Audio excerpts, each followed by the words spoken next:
Made possible through support from ARC Thrift Stores, Colorado Developmental Disabilities Council, Developmental Pathways, the Limbaugh Law Firm, and the ARC of Aurora. A THINK+change training.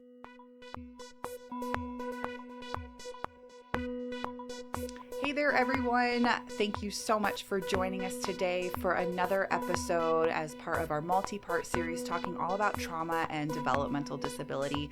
My name is Erica Dennison, and I will be your host, and I'm joined by a wonderful external expert from our community here today who's going to be talking all about why we need trauma-informed organizations and people. So before we kind of dive in with the questions that I have prepared for you, would you care to introduce yourself, a little bit about your background on this topic, and just let everyone know who you are and what you do?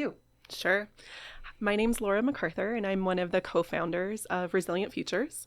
And at Resilient Futures, we work with schools and community partners and think about trauma and resilience in all of the work that we do. And so I came to this work through a background of psychology. I'm a clinical psychologist. And after working with individuals and families in schools and in community mental health organizations, I really found myself wanting to do more and more systems work and really wanting to be able to bring the trauma-informed lens to school communities and other systems to help create places that are safe and healing for everyone. And that's the work that we do at Resilient Futures. Really important work. Yeah, I think healing our communities is the first step for making sure that we have inclusive and welcoming communities for all, really. Yeah. So thank you for the work that you do. Yeah, absolutely.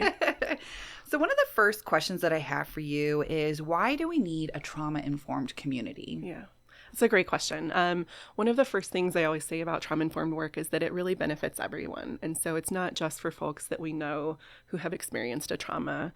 Trauma-informed environments are good for everyone, for folks who, have a trauma that we know about, folks who have trauma that we will never know about, and all of us who may be impacted by the folks around us who have those traumatized experiences. And so working together, we can all, create environments, create communities together that help everyone be able to operate at their highest level, access their own resilience in the most fundamental and authentic ways. I love that. Yeah. I think accessing our resilience is something that people don't do often enough, and acknowledging how resilient humans are. Yeah, it's so true. And, sometimes we think about resilience as like, well, it's this thing you have to get over what's happened to you and move on, right? And resilience is actually something so much deeper than that. And I think, when you have that trauma-informed community, a community who's not afraid to look at the hard things that have happened, then you also have a community that's willing to look deeper for those pieces of resilience that are inside all of us. Oh, I totally feel that. It resonates with me. Thank you for sharing that information. So where can trauma-informed framework be implemented? I mean, I think when we think about this, people might be wondering, is this just specific to like a certain niche maybe, or a certain profession, or could it be really much more expanded upon, different ways of life? Yeah, it's a great question. As I mentioned, a lot of the work that I do around trauma-informed communities is with schools, but that is definitely not, the only place that trauma-informed practices can live. Oprah has a great video where she talks about when she first started learning about trauma-informed practices, it really changed the way she saw everyone in her whole life. And that's always really stuck with me, because she took it even to the level of like, if I have someone that I work with that's kind of acting out or being grumpy, that shift from what's wrong with you to I wonder what's happening for this person right now just changes everything. And it changes, the way that you experience your communication and your interaction with that person. It fosters compassion, it fosters empathy. And I think it really keeps hope alive when we understand that it's not like there are just all these bad, mean people out there. There are a lot of people out there who are going through a lot of hard things or have been through a lot of hard things. And so it can really shift, I think, every interaction in your life. And whatever community you work in or live in can certainly be a part of that context, whether that's an organization, a company, a family, a neighborhood, all of that. So really, I mean, you dive in deep with schools, it sounds like. I mean, so would you say we could implement it within healthcare, within criminal justice, within parenting even. I mean, like I'm thinking about all the things in our lives that would impact someone with a developmental disability. Yep. Yeah, absolutely. I think it not only can we should, because it really is so fundamental to how we operate as humans. And so if you think about for folks who have disabilities and some of the hard things that they've had to go through, right? Maybe because of that disability, or maybe they experience those hard things differently because of their disability, right? Having that trauma-informed lens, and that also gets into the cultural humility lens, is really, really important, because we might all go through the same event.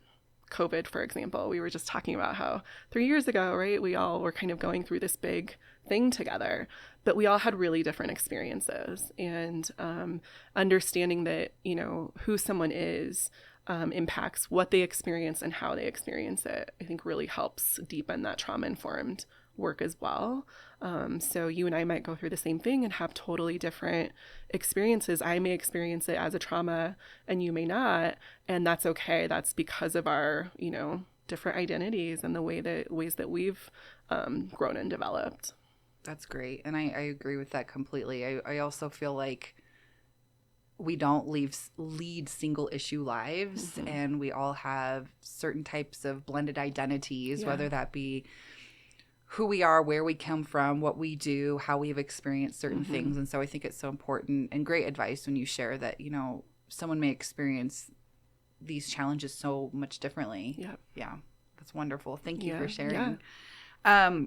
Something that we often share with people in the disability realm, where we're doing trainings or outreach events or things like that, and we're talking about people with disabilities, a statistic that we've actually found is that more than 1 in 3 people actually show an unconscious bias against those with a disability. And for those that are listening or watching and you're like, I don't understand what an unconscious bias is, it basically means that we don't even realize that it's happening. It's happening on an unconscious level. And so when we're talking about 1 in 3 people showing an unconscious bias of those with a disability, that's actually higher than levels of bias on the basis of gender or race.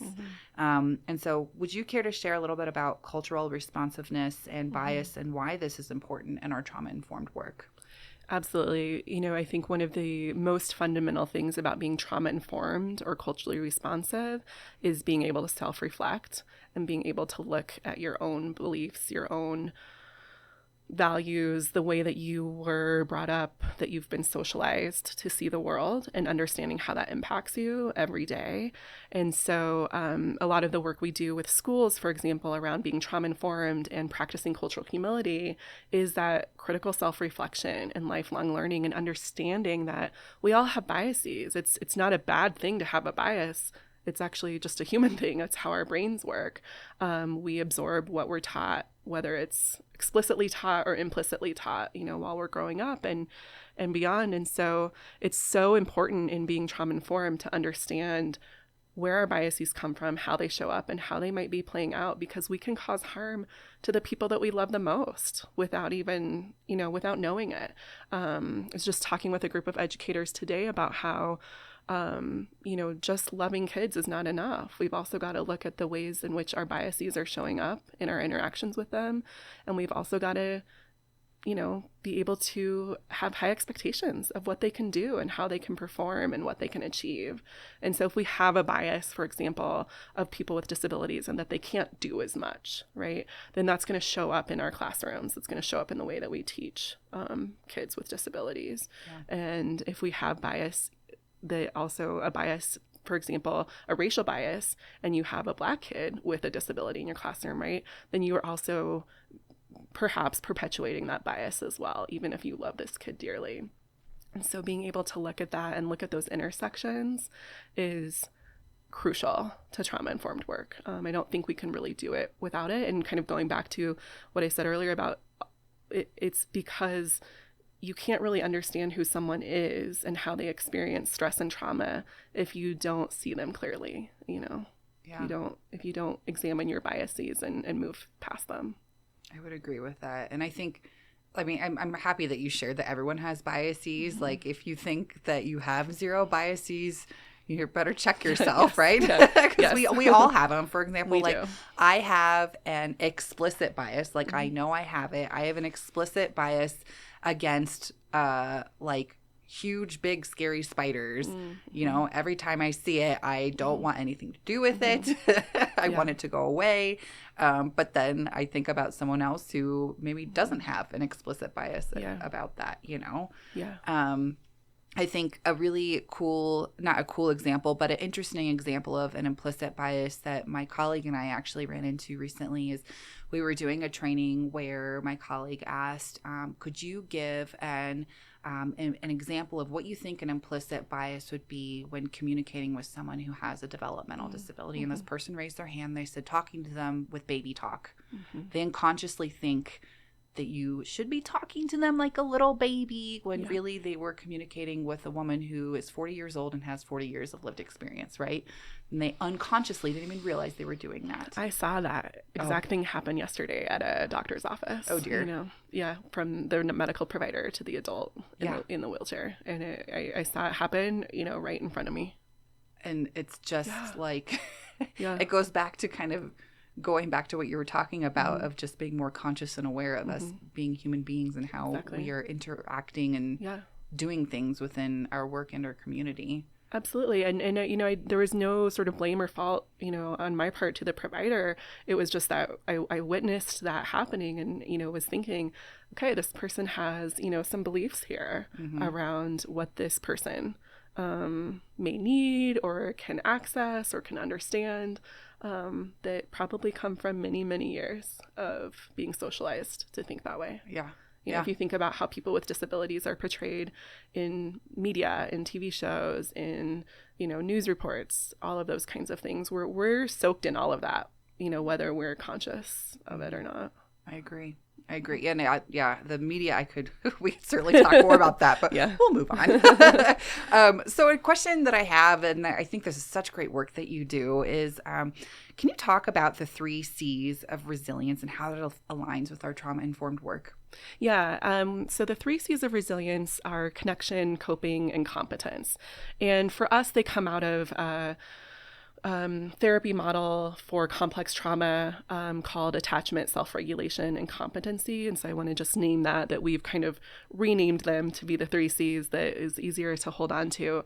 But what I love about the 3 C's is that you can really use them to actually meet someone where they're at. You know, when you're kind of doing that bias work and you're looking at, you know, kind of how do I maybe build an authentic connection with this kid in my classroom, for example, or this parent that I've been working with, or this neighbor. The 3 C's are a great resource. Whenever I'm working with a teacher and we're kind of like struggling on how to support a kid who might be, you know, having some challenges in their classroom, sometimes we start here. So the first C is connection. And so often we will ask ourselves and reflect on who does this kid have a connection with? And this comes out of what we understand about what gets interrupted when kids and families experience trauma. Often our relationships get interrupted, right? And so we want to really look at connections and see who this person has connections with and where we can build up connections either deeper or more broadly. So recently did an activity with a school where we took their entire student list, and every adult in the school marked next to the kids they had a good relationship with. And there were a number of kids on the list that had nobody, you know, who'd written a name next to them. Oh, wow. And so our next step was, who's going to do it? Who's going to, you know, be the adult that's going to, you know, take this kid and really focus on building an intentional connection with them? Because as much as we know that trauma often happens in relationship, that's also where healing happens. And kids really need those relationships with adults. And we need them too as adults, right? We do our own healing in relationships as well. Yeah. So I think that that's always a good starting point. And if you're struggling with something traumatic, it's also a good starting point for you. Like, where are my connections at right now? You know, often it's the case that maybe when we're going through the hardest times in our life, it's hard to reach out. So if you can take a moment and think about that and think about who's available to me, who can I reach out to, or who do I want to foster a deeper connection with, that can be a really healing experience and really start to enhance your resilience in ways that are really really sort of counteract the impact of stress and trauma. Absolutely. Yeah. You're giving me goosies. Okay. So the second C is coping, and this is really about self-regulation and co-regulation. For kids, it's really about co-regulation. We try hard not to even use the word self-regulation when we're talking about young kids, because they really need co-regulation. They really need someone to be there with them in the process of coping with something hard, to learn how to do it and learn how it feels. So, we want kids to be able to grow up and be adults who can, who have some tools at hand, right? Who know how to take a couple deep breaths when they feel stressed, or know how to express their feelings, whether it's verbally or in other ways, who know how to ask for help when they need it. But they're not going to just learn that by us telling them how to do it. So co-regulation is really how we help kids with coping. And that might be, let's take some deep breaths together, or when you need help, here's the way that you can ask for help. Here's how I will know to come over and help you.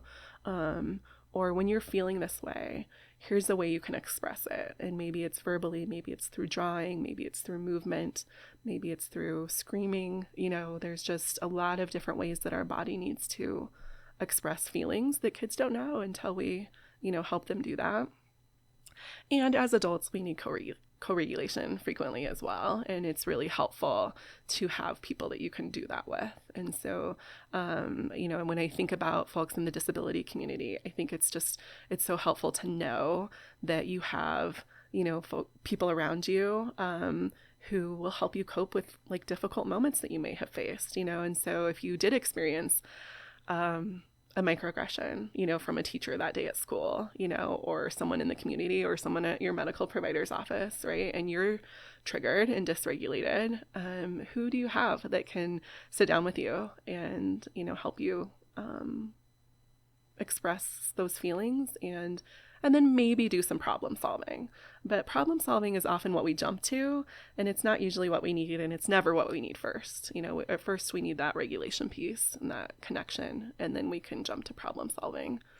I think that's such great advice, because as you were talking, I'm thinking about, like, if someone's in crisis, for example, you immediately go to the problem solving aspect of things, right. And it's so hard to take a moment and step back and kind of just navigate the feelings that are being felt in that moment. That is such great advice. Yeah. And it really is brain science. Our brains need to move from survival brain, that fight or flight response, to a more regulated place, what we might call learning brain or problem solving brain, before we can do anything else. And what's regulating is having someone with you, having someone feel things with you. And I know that people sometimes shy away from that, because to really co-regulate with someone, you have to have empathy, which means you have to be willing to access something in your experience that helps you feel what they're feeling. And so if you're feeling really devastated about a loss, and I've had a devastating loss, and I don't want to go there, right? I might say, well, let's just move on, and let's, you're fine, and, good intentions, but really missing the opportunity to deeply connect and to really do that co-regulation and connection with someone. Got it. Yeah. Holy moly. Yeah. I mean, we're human. Yeah, so, we are human. So we will do those things, and that's okay to do that. And if you reflect on it, right, that self-reflection, you can always go back to that person and say, hey, you were having a tough time earlier, and it kind of blew you off. And I'd really like to apologize for that. And is there anything you want to share with me now? Absolutely. Because repair is one of those places that healing happens in relationships. We're all going to make mistakes. Absolutely. But naming them and doing some repair is really, really, really powerful. Important. Yeah. Fabulous advice. Yeah. So the third C is competence. Okay. And this really has to do with, identity. And I think for a lot of kids and adults who experience trauma, or even just a lot of stress, even if it doesn't reach that sort of like traumatizing point, our identities and our areas of competence can get disrupted. And so you might see kids who really, are good at a lot of things, but when you ask them, hey, what are you good at? They really don't have an answer for you. They really haven't connected with that part of them that feels competent, that feels successful. And I saw this happen a lot for teachers during remote teaching, during COVID, really amazing teachers who all of a sudden were in this situation where they're trying to manage 35-year-olds online and feeling completely incompetent in their role as a teacher. And then it impacted everything, right? That sense of competence of this is where my brilliance shows up in the world is so important for our resilience. And so I love that, we get to foster that for kids and families and teachers as well. And I think about a couple of kids who I've met along the way who really had this sense of competence. And one was a second grader. I went into a second grade classroom one day, and this little boy was doing a really great drawing. And I said, "Wow, you are an incredible artist." And he said, "I know." And it was just so simple, but it was so powerful for me in that moment to see that he had that sense of competence. He really knew that was a very important part of him and something that was really, enjoyable for him and valuable. Yeah. Yeah. That's really funny you bring that up because yesterday I was walking my dog, and I have a rescue dog who's still pretty nervous around humans, just amid past things that have happened. And I had this little boy and this little girl come run up to me, and they said, "Can we pet your dog?" And I explained, I said, "No, he's pretty shy and scared." I said, "But thank you so much for asking. That was great." And he goes, "I know." Love it. He knew. He knew that was what he was supposed to do. I love that. Yeah. I love that. Yeah. So we, when we are working with kids in schools and we're really thinking about their resilience, and maybe they have a lot of great connections in the school and at home, maybe they have some good coping skills, but they really haven't found that sense of competence of I'm a good friend, or I'm good at math, or I'm a leader, or whatever it is, it doesn't have to be academic or school related, then that's something really fun that we get to look at and figure out how to foster for that person. Oh, that's great. Okay. So one more time, what are the 3 C's again? Connection, coping, and competence. Connection, coping, and competence. Awesome. Thank you for repeating it because we want to ingrain it into our brains and remember it. What are some resources to help people to develop their own trauma-informed awareness? Yeah. Well, I mentioned the Oprah video earlier, and just Oprah's such an amazing speaker. So, anything she does is really fun to listen to. But back in, I think, 2017, she did a series with Bruce Perry, who's a trauma expert as well. And they recently wrote a book together. So between the two of them, there's all kinds of resources. There's a bunch of videos of them talking about what it means to be trauma-informed. And Oprah is amazing, and she's really vulnerable and talks about her own experiences of trauma growing up. And tries to understand, like, what's the difference, between having some experiences of trauma versus being traumatized and now being trauma-informed. And so I think it's a really great starting point for understanding all of those terms and how your own trauma comes into this, because most of us have our own trauma experiences. And I think 70% of, kids in Colorado will have, one traumatic event in their childhood by the time they're 17, if not many more. And so it's really, it's really most of us. And I think being able to kind of understand those pieces is helpful. The book they wrote is called What Happened to You? And so that's a great book. And it's written very conversationally between the two of them, just kind of talking back and forth. So I think those are both great resources. And then I would also point you to our website, resilientfutures.us. We just built out a new website with a bunch of resources, a lot of different places to go there. And I think especially if you work with kids and families, that we have some great resources on there as well. And then there's one other one that I would point you to. It's called Helping Traumatized Children Learn. And it's a free PDF online that you can download. And it really kind of starts to get at how to think about how trauma impacts learning and behavior, which is really, really helpful when you're working with kids who've had some traumatic experiences. Absolutely. And I think also when we're talking about, people with developmental disabilities, I think I'd mentioned in another episode that they experience trauma just like the rest of us do. Yes. But unfortunately, it happens in different types of situations and settings amid just societal injustices that they experience, unfortunately. And so I think those are really wonderful resources that you shared. And we always are grateful for learning tips and tricks that are out there and available. So As we wrap up this particular episode, do you have anything else that you would like to add, or any closing remarks that you would like to share with those who are tuning in? I think I would just add to what you just said about, those societal injustices. A lot of folks are getting familiar with the ACEs study, Adverse Childhood Experiences, but there's also something to look at around adverse community environments. Oh, and yes. I think that's a way of understanding those systemic and societal pieces that so many people face, whether it's related to having a disability, whether it's related to your race or your gender, or any other kind of factor, the way that our society, has just built in so many systems of oppression. So the adverse community environments is a really interesting place to kind of look and understand that, trauma doesn't happen in a vacuum. It happens in the context of who you are and the environment you live in. And that's why the trauma-informed community piece, to sort of wrap this, bring this full circle, is so important, because there are big systemic pieces that are going to be hard to change. And while we're changing them, we can also be trauma-informed and understand, how they're impacting the people that we are in community with. I fully received that. Thank you. Yeah. Well, Laura, thank you so much for joining me today for our episode as part of our multi-part series talking about trauma and developmental disability.